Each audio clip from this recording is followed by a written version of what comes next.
Buenas tardes, en este día viernes. Sean bienvenidos al estudio de la Palabra de Dios de la Iglesia Bautista de la Gracia de Cuautitlán, Izcalli. Estamos viendo y tratando el tema de las tribulaciones. La Escritura dice ahí en Romanos 5, versos 3 al 5, que es lo que estamos tratando ahorita, dice, y no solo esto, mas aún nos gloriamos en las tribulaciones, sabiendo que la tribulación produce paciencia, y la paciencia prueba, y la prueba esperanza. Y la esperanza no avergüenza, porque el amor de Dios está derramado en nuestros corazones por el Espíritu Santo que nos es dado. El día miércoles, al empezar esta serie de estudios sobre las tribulaciones, decíamos que no hay mejor escuela en la vida de los creyentes que la escuela de la aflicción. Año tras año, prueba tras prueba, sufrimientos, produce mayor paz, tranquilidad, y al final del curso del creyente, o sea, estamos diciendo de su vida, el creyente está más dispuesto a soportar con paciencia las aflicciones, con más calma, serenidad y paz que al principio. De hecho, siempre tenemos que saber que las pruebas más grandes llegan al creyente al final, no al principio de su vida en el cristianismo. Pero tenemos un ejemplo que el más afligido, el que más soportó, el que más sobrellevó pruebas y tribulaciones, dolores, angustias en la tierra, y el más paciente, el ejemplo que tenemos de todos los que sufrieron y que aún ni siquiera abrió su boca para emitir queja o reclamo alguno, cuando como oveja fue llevado al matadero, fue nuestro Señor Jesucristo. Ahora, hablamos del gozo en las tribulaciones. Pero antes tenemos que tratar un tema que por supuesto es necesario, porque nos habla de la disciplina de Dios. La disciplina de Dios para los creyentes no es la ira, porque estamos diciendo, ¿no? Empezando el capítulo 5, justificados pues por la fe tenemos paz para con Dios, ¿no? Y si hablamos de justificados, entonces hablamos de creyentes.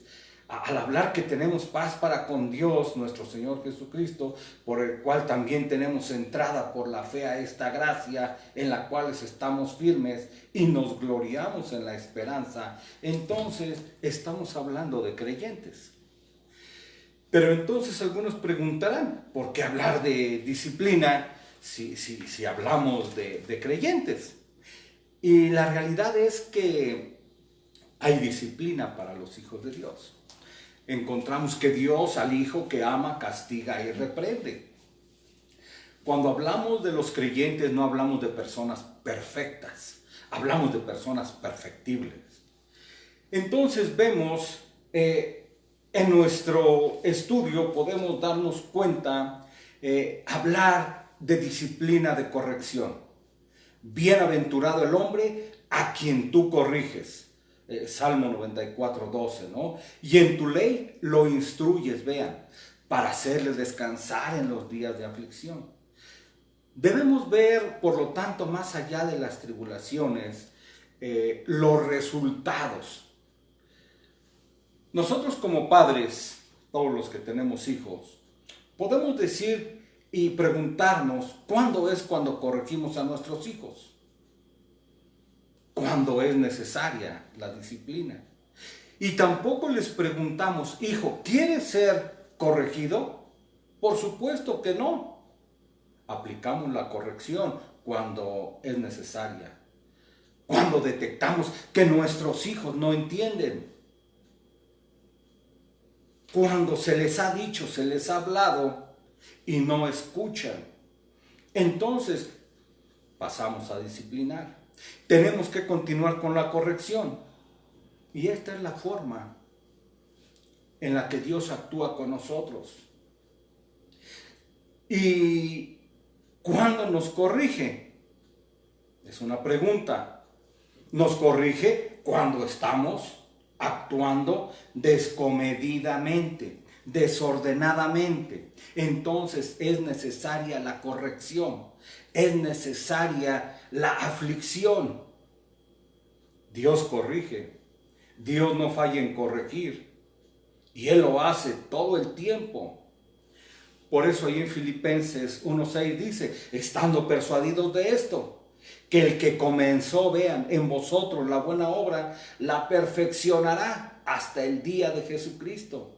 ¿Y la perfecciona cómo? A través de las pruebas, de las tribulaciones.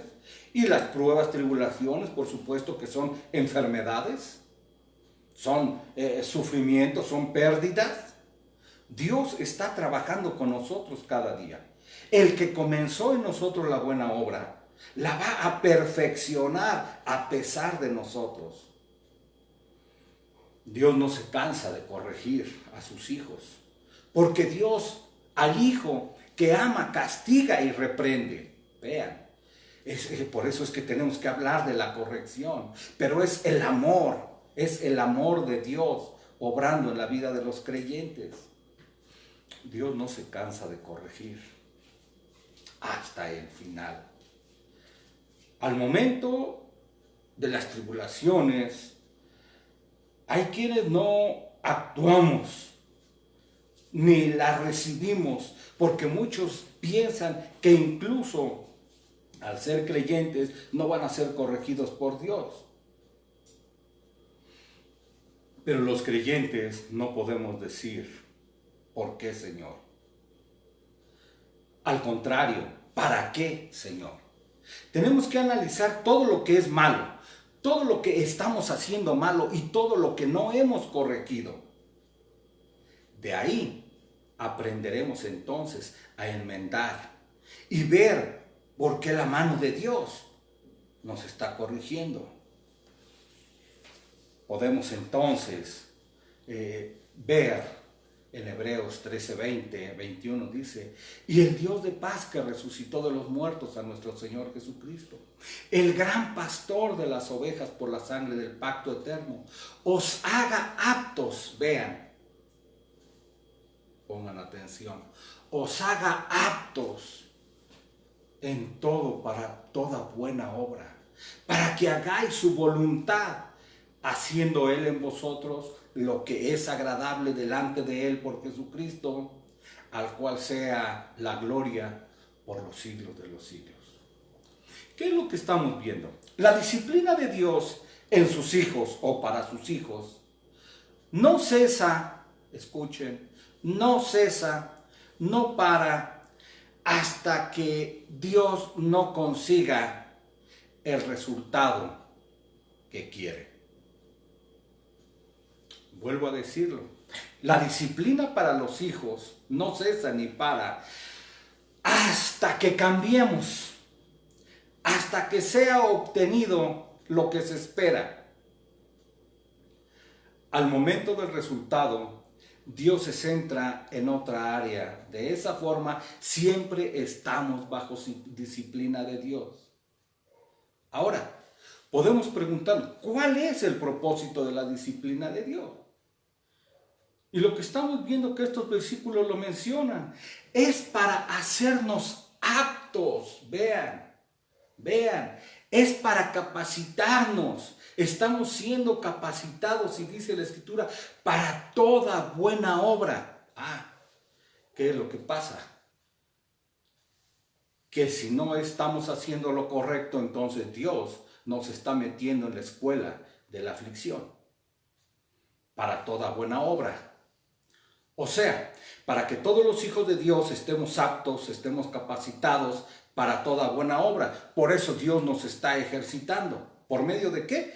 De las tribulaciones, de las enfermedades, de las aflicciones, con un solo propósito, para llegar a la estatura del varón perfecto. Nos falta demasiado. Derivado de esto, también Pablo se gloriaba en las tribulaciones. Y podemos hacer una pregunta. ¿Quién necesita más corrección? Piénsalo. ¿Quién necesita más corrección? Y la respuesta es sencilla. El que se porta peor. El que se está portando mal. El que no ha entendido por medio de la palabra de Dios. El que está siendo obstinado y rebelde. El que no ha entendido el propósito de Dios en su vida. Vean, es difícil, ¿no? Para muchos, bueno, yo desde pequeño voy a la iglesia, yo desde pequeño asisto. Vamos a verlo dentro de un momento. Dios está trabajando. Hay resultados y es por medio de la tribulación que Dios nos corrige. Y vuelvo a decir, Dios no va a descansar hasta que cumpla sus propósitos en nosotros.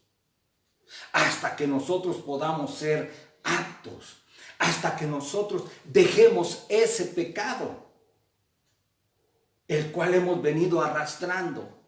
No importando el tiempo que tengas de creyente, hay pecados que no has dejado. Dios nos está preparando, entrenando constantemente para ganar la batalla en contra del mundo, el diablo y la carne. Esto es lo que nos dice Gálatas 5, 16, 18. Nos está preparando para que ganemos la guerra. Nos está preparando para el cielo. Y Dios sabe en qué áreas necesitamos crecer o qué pecados necesitamos mortificar. Y por tal motivo somos corregidos por Él.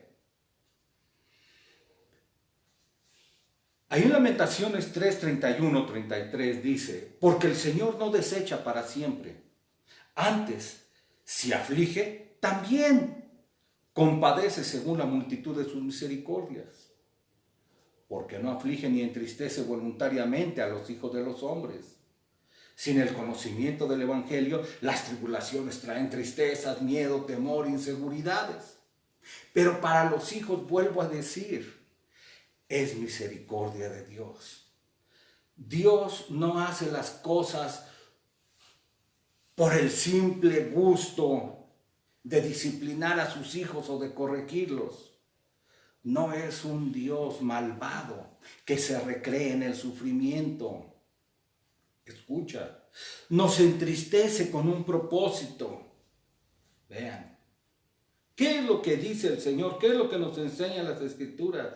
Que no se alegra de nuestro sufrimiento, ni tampoco reduce la corrección, la cual nos ayuda a crecer. Lo que debemos hacer es esperar en los resultados. Dios usa las tribulaciones y la adversidad para que dependamos de Él, para que nos entreguemos verdaderamente a Él, que pongamos la mira, escucha, que pongamos la mira en las cosas de arriba, no en las de la tierra. Tenemos que dejar, vamos a un lugar hermoso, precioso, donde no va a entrar absolutamente nada de pecado. Ahí no entrará odio, rencor, ambiciones, pleitos, celos, iras, contiendas. No, es un lugar de perfección. Por lo tanto, tenemos que aprender, desear esa perfección, para que entendamos su propósito, para que dejemos de depender de nosotros mismos. Vean, ¿por qué? Porque esto es una ofensa terrible hacia nuestro Dios. La autosuficiencia, escucha, la autosuficiencia es idolatría, es ofender a Dios. Voy a poner un ejemplo. Hay pecados en toda la vida de los creyentes. El famoso remanente de pecado, a veces no mortificado, y es el que nos viene o traemos arrastrando y no lo hemos querido dejar. Dios tiene que trabajar, disciplinar, poner un alto en nuestra vida. Vean, uno de los peores pecados para el creyente, escucha a la luz de las Escrituras. Uno de los peores pecados, y que son pecados a veces ocultos y ni siquiera mal vistos en la iglesia o en los grupos religiosos. La Escritura dice, todos los caminos del hombre son limpios en su propia opinión. Así son los caminos del profesante codicioso. Es asombroso para algunos de nosotros que un hombre cuyo objetivo en la vida es meramente ganar dinero y que retiene todo lo que posee, adopte la profesión de un creyente, porque ninguno de todos los vicios, vean, es más contrario a la verdadera religión que la codicia. Y cuán poco el día de hoy se predica en los púlpitos cristianos en contra de la codicia. ¿Dónde, pregunto, dónde encuentras un ejemplo de un solo santo en la Escritura que cayera alguna vez en la codicia? Sí, tenemos uno y se fue a la condenación. Ese se llama Judas. Solo Judas. ¿Te acuerdas? Por las 30 monedas, 30 miserables monedas que no le sirvieron más que de remordimiento. ¿Dónde, vuelvo a preguntar, encontramos un ejemplo de un santo en las Escrituras que su pecado fuera la codicia? Escucha, han caído en todos los demás pecados. Es fuerte, en todos los demás pecados, pero en este, yo no recuerdo que un hijo de Dios sea mencionado en la Escritura, que haya descendido tanto, jamás. La gracia, escucha, puede existir donde hay pecados. Vuelvo a decir, el remanente de pecado. Es más, vamos a citar la Escritura. Pero digo antes esto, donde hay una codicia perdurable, hay mucho riesgo. Piensen en lo que dijo Pablo. ¿No sabéis que los injustos no heredarán el reino de Dios? No erréis. Vean con qué es comparado la avaricia, la codicia. No erréis, ni los fornicarios, ni los idólatras, ni los adúlteros, ni los afeminados, ni los que se echan con varones, ni los ladrones, ni los avaros, ni los borrachos, ni los maldicientes, ni los estafadores. ¿Qué dice? Heredarán el reino de Dios. Ahí está. Lutero solía decir, he sido tentado por todos los pecados, excepto la codicia. ¿Qué es lo que estaba diciendo? Que de lo que más se cuidaba era la codicia, porque es un mal que va de mal en peor, que cayendo en él es muy difícil de salir. Dicen que lo detestaba tanto que distribuía todos los regalos que recibía para no tener porción en este mundo, vean, para no acumular en este mundo.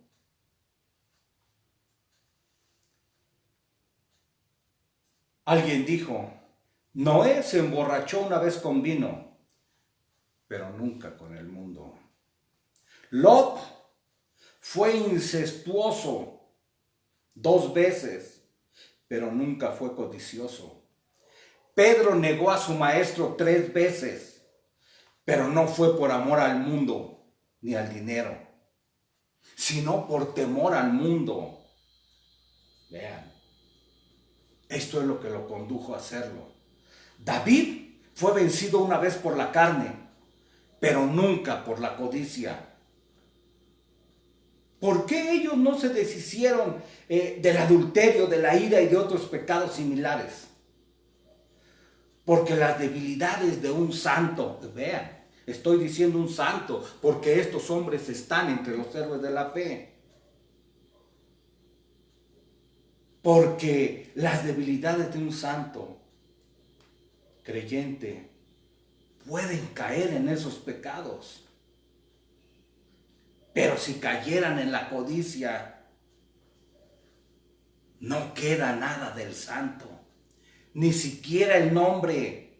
La codicia tiene una marca de odio en contra de Dios. La codicia está marcada en la frente. Si alguno, vean, eso es lo que dice la Escritura, si alguno ama al mundo, el amor del Padre no está en él. Y cuando alguien que profesa la fe muestra el amor al mundo en la forma más burda, pasa a ser un esclavo de Mamón. Vean.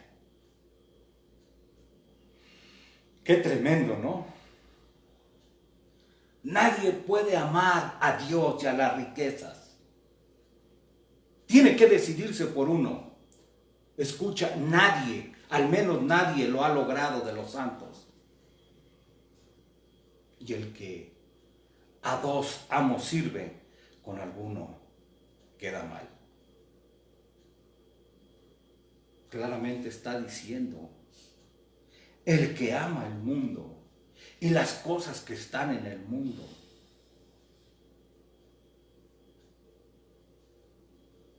no puede estar con Dios. No se puede tener las dos cosas. Tienes que rechazar necesariamente una. Vean. Y hay muchos creyentes el día de hoy que sus caminos les parecen limpios, pero solamente en su propia opinión. Vean.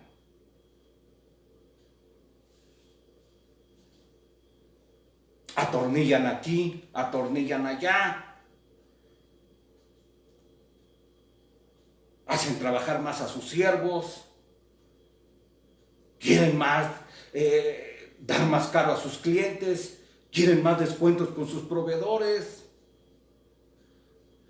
La viuda y el huérfano no estarían seguros con ellos. Oh hombre, Él te ha declarado lo que es bueno. ¿Qué es lo que pide Jehová de ti? Solamente hacer justicia y amar misericordia y humillarte ante tu Dios. Vean, ahí está lo que está diciendo la palabra de Dios. ¿Qué es lo que quiere? ¿Qué es lo que te pide el Señor? ¿Qué es lo que quiere de ti? No, en muchos grupos religiosos quieren tus ofrendas, quieren tu dinero. Son igual de usureros, de ladrones. Y te hacen sentir bien. Es más, hasta dicen que oran por ti. Él te ha mostrado, hombre, lo que es bueno. Dios toma siempre la iniciativa. No te consulta. No te pregunta. ¿Qué es lo que te parece bueno? ¿O qué piensas que es bueno? ¿Por qué? Porque todos contestarían sus propias y diferentes, variadas respuestas. ¿Qué te parece que es bueno? Algunos dirían, mi justicia. No, yo he sido bueno. No, yo hago el bien, tengo obras. No, justicia propia. Algunos más dirían mi confianza en mi religión. No, acá ¿cómo me quieren? Todos me tratan bien. Todos oran por mí. Es más, oramos los unos por los otros. Aunque esta religión, de acuerdo a la palabra de Dios, sea falsa. Otros más dirían su duro trato al cuerpo. Pero no te engañes, ninguna de estas cosas sirve para purificar la culpa del pecado. No. Vean. El mismo Señor es el que enseña, es el que dice y es el que te ordena qué es lo que quieres que hagas. Vean cuál es el filtro de la verdadera religión. Vean qué es lo de provecho. Incluso provecho para uno mismo. Vuelvo a decir, citando la Escritura. ¿Qué es lo que pide de ti y de mí, Jehová? Hacer justicia. ¿Qué es hacer justicia? Dar a todos y a cada uno lo que les corresponde. Empezando al mismo Dios. El primer mandamiento, amarás al Señor tu Dios con toda tu alma, con todas tus fuerzas, con toda tu mente. ¿Y qué sigue? Y a tu prójimo como a ti mismo. A tu prójimo. Esto es lo correcto delante de Dios, para cada hombre. ¿Cómo amas a tu prójimo? Al menos la medida dice, la medida bíblica es que lo ames como a ti mismo. Ahí está el parámetro. Pero podría preguntarte, esto sería espantoso, ¿no te quieres ni tú mismo? Vean. Escucha, dar a tu prójimo el mismo trato que quieres para ti. Los mismos privilegios, las mismas cosas. Esto es conocido como la regla de oro. ¿Qué es lo que dice? Todas las cosas, está en el Sermón del Monte, todas las cosas que queráis, que los hombres hagan con vosotros, vean, así también haced vosotros con ellos, porque esta es la ley de los profetas. Amar a tu prójimo, a tu semejante. ¿Quién es tu prójimo? El que está más cercano a ti. Los que viven contigo, tu familia, tus hermanos, tus vecinos. Esos son tus prójimos. No seas como el fariseo, únicamente entre fariseos. No, tu prójimo es el que está a tu lado. Debes darte también a ti. Escucha. Debes darte también, esto es justo, esto es lo que está diciendo, hacer justicia. Debes darte también a ti lo que te corresponde, no privar a tu alma de todo lo que Dios te ha provisto. El alimento espiritual es excelente, es lo mejor, pero escucha, pero también mantener tu cuerpo, que es tu responsabilidad. Es una responsabilidad que Dios nos va a llamar a cuentas. Tenemos que dar cuenta de nuestra mayordomía, de nuestro cuerpo. Es una responsabilidad. Nuestro cuerpo es un templo del Espíritu Santo. ¿Cómo lo estás tratando? ¿Con templanza? ¿Con moderación? Es decir, no abusar de él. Hay un límite. Escucha, tu cuerpo necesita descanso, reposo. Trabajar hasta la fatiga con exceso de arriesgar tu salud es pecado. Lo vuelvo a repetir. Trabajar hasta la fatiga con exceso, arriesgando tu salud, es pecado. No le busques. No es necesidad. No pongas pretextos. Es pecado. Cuando estás ante Dios, cuando estemos ante Dios, nos va a pedir cuentas. Ve, la disciplina viene también en esta situación. Cuando estás enfermo, es la mano de Dios. Dios te está obligando a descansar. Oílo, Dios te está obligando a descansar. Te está gritando, descansa. Un método divino para afrontar las pruebas, las luchas y las aflicciones en este mundo. Vean, cuando alguien está cargado, cuando alguien está pasando pruebas, penalidades, cuando alguien está desesperado, incluso cuando alguien está pensando hasta en el suicidio. Estoy citando al profeta Elías. La mejor medicina celestial, escucha, la mejor receta divina es simplemente come y duerme. Vuelvo a decirlo, come y duerme. ¿Por qué? Dios hizo el cuerpo humano perfecto y sabe de lo que es menester, sabe cuál es su necesidad. La comida es necesaria para el cuerpo.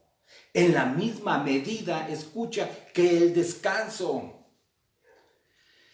Come y duerme.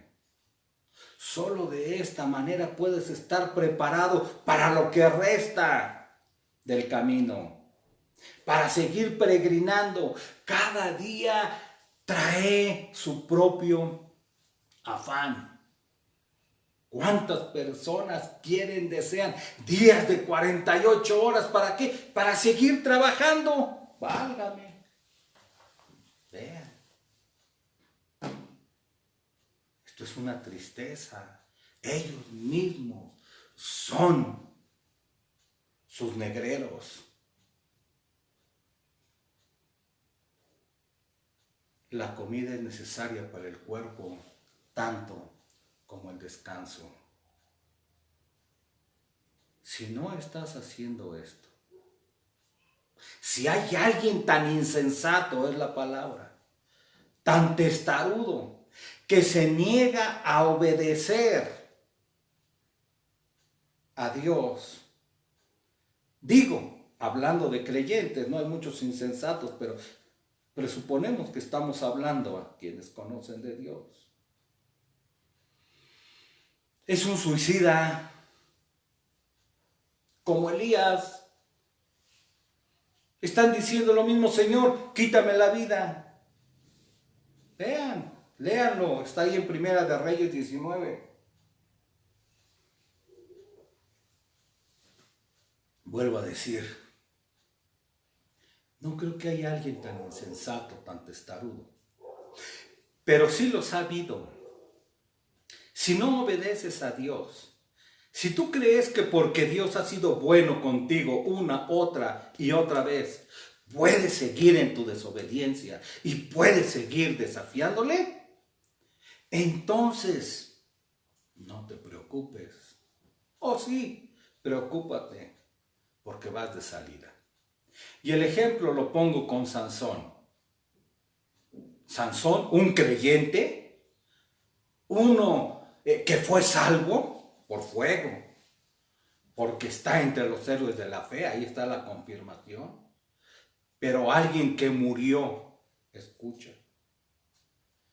que murió anticipadamente por no obedecer a Dios. Ahí están las consecuencias, causa y efecto. Causa y efecto. Él jugó con el pecado. Jugó con Dalila, había salido 2, 3 veces. Ay, dijo, voy a seguir saliendo. ¿Estás haciendo lo mismo? ¿Estás haciendo lo mismo que Sansón? ¿Jugando con fuego? Vas a salir quemado. Muerte prematura se llama. Muerte anticipada a causa de tu pecado. ¿Te has preguntado alguna vez si vale la pena trabajar tanto en este mundo? ¿Y te has preguntado qué va a hacer eso? Lo de aquí, aquí se queda. Lo de aquí, aquí se queda. ¿Quieres hacer tesoros? Hazlos en el cielo.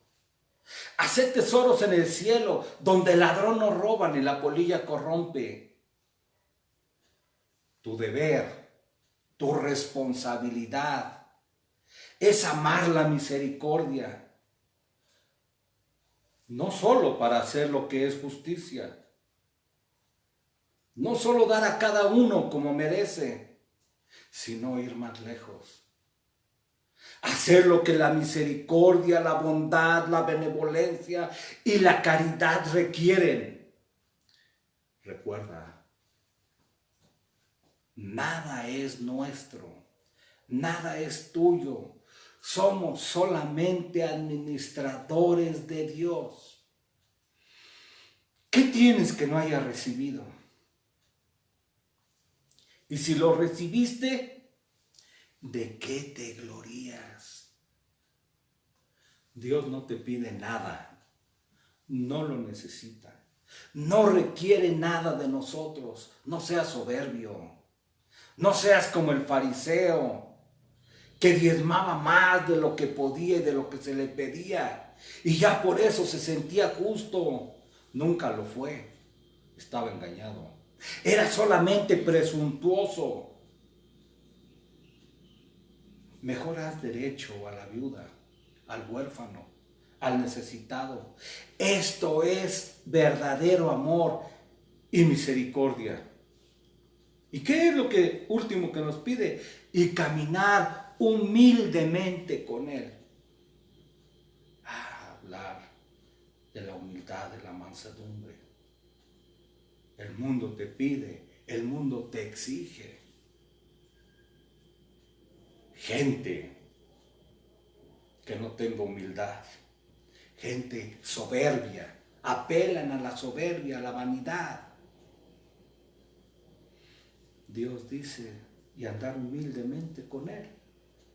El creyente es el que va contracorriente. Esto es lo que todo creyente tiene que hacer, debe de hacerlo. Y no para recibir aplausos o apapachos o merecer gloria, no. Es la forma en que cualquiera que dice ser creyente debe de caminar en esta vida. Este es nuestro deber. Nuestro mayor privilegio es ser obedientes a Dios. Vean. Todo ser racional es lo mínimo que puede hacer. No hagas buenas obras para ganar el cielo, estás equivocado. No podrías pagarlo.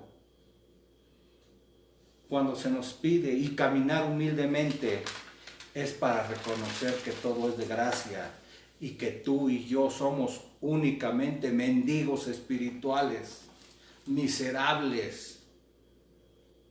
Tu salvación con nada hoy, escucha, con nada puedes pagarla. No te alcanzaría. Por más rico que seas, la salvación es solo por gracia, por misericordia de Dios. Y es ahí donde nos pone a todos en la misma condición, en la misma posición. Vuelvo a decirlo, y esto es lo que no les gusta a los soberbios: miserables y mendigos espirituales. Somos obligados a estirar la mano, a clamar y pedir: Señor, ten misericordia de mí, si tú quieres, porque no soy digno, porque por las obras de la ley ninguna persona será justificada. Se nos fue el tiempo suficiente para ver estos pecados secretos de los cuales Dios nos está diciendo: salid de ellos, pueblo mío. Oremos. Padre nuestro que estás en el cielo, te damos las gracias, Señor, por tu palabra, porque tú sabes, tú conoces nuestra condición, te acuerdas de que somos polvo. Tú conoces, Señor, nuestros pecados más íntimos y secretos. Ante ti estamos totalmente desnudos. Perdona nuestras faltas, perdona nuestros pecados. Abre nuestros ojos a la luz. Reconocemos que hemos caminado por caminos que nos han parecido rectos, pero al final son caminos de muerte. Solamente tu gracia, tu misericordia. Señor, es tu promesa que aquel que empezó la buena obra en nosotros la terminará hasta el día perfecto. Pedimos, Señor, por cada hermano, cada creyente que esté pasando, Señor, por disciplina. Están en tus manos, las mejores manos. Pedimos por cada creyente que esté pasando por sufrimiento. Los ponemos en tus manos. Tú eres, Señor, un Dios de amor. Tú eres un Dios de misericordia. Enséñanos tú lo que no vemos. Y como dijo Job, que si hicimos mal, porque lo hemos hecho. La pregunta no es si hicimos mal. Más bien tendríamos que decir lo que hemos hecho mal, Señor. Te pedimos perdón. Y enséñanos tú lo que no vemos. Te damos las gracias, Señor, por todo lo que estás haciendo, por todo lo que harás. Pedimos por nuestro querido México, pedimos por sus autoridades, pedimos por las iglesias hermanas y pedimos, Señor, que tú obres en cada uno de nuestros corazones y que todo sea para tu gloria. Gracias, Padre, en el nombre de Jesucristo, tu Hijo. Amén. Les invitamos para el día domingo a las 12 del día y los estudios que tenemos lunes, miércoles y viernes. Gracias.